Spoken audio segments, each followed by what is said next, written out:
Assalamualaikum warahmatullahi wabarakatuh. Perkenalkan, nama saya Anta Wahyuni dari kelas 12 MIPA 2. Baik, di sini saya akan memaparkan materi tentang bab 5, manfaat kemampuan TIK dan informatika. Bagian A yaitu manfaat kemampuan TIK dan informatika. Yang pertama, itu manfaat kemampuan TIK di pemerintahan. Poin pertama itu informasi dapat lebih mudah untuk diperoleh sehingga meningkatkan hubungan antara pemerintah dengan dunia usaha dan masyarakat. Poin kedua itu pemerintahan menjadi lebih efektif dan efisien karena meminimalkan birokrasi yang panjang untuk mengurus suatu urusan tertentu. Poin ketiga yaitu masyarakat dapat dilayani secara online sehingga meningkatkan kualitas layanan kepada masyarakat. Contohnya membayar pajak online dan antrian pembuatan paspor online. Bagian kedua yaitu manfaat kemampuan TIK di bidang perbankan. Dalam dunia perbankan diterapkan dalam transaksi perbankan lewat internet atau dikenal dengan internet banking. Internet banking dapat melakukan beberapa transaksi antara lain transfer uang, pembayaran tagihan, pemindahan bukuan, dan informasi rekening. Yang ketiga yaitu manfaat kemampuan TIK di bidang transportasi. Misalnya pada tes ini adalah dapat mengatasi masalah kemacetan di kota-kota besar.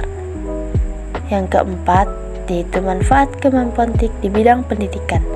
Manfaat di bidang pendidikan yaitu adanya aplikasi e-library dan e-learning untuk membantu dalam kegiatan belajar mengajar. Yang kelima yaitu manfaat kemampuan TIK di bidang komunikasi dan teknologi informasi. Misalnya dengan internet, manusia dapat melakukan komunikasi data teks, gambar, video, suara, bahkan komunikasi audiovisual secara langsung. Yang keenam yaitu manfaat kemampuan TIK di bidang kesehatan.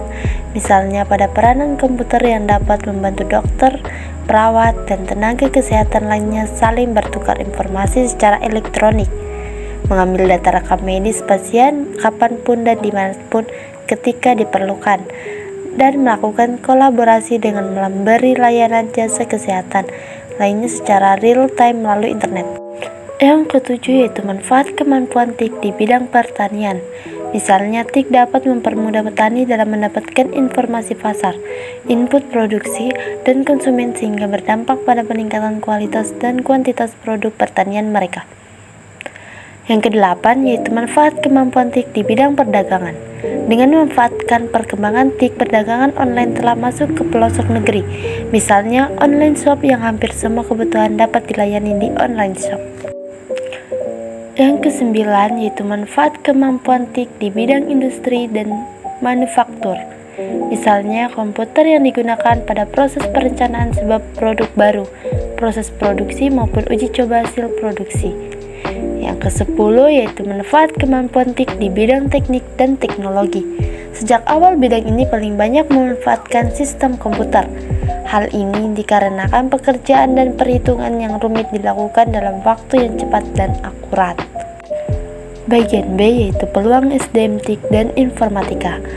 Peluangnya yaitu diantaranya yang pertama mobile programmer, yang kedua tenaga pendidikan TI, yang ketiga software engineer, dan lain sebagainya.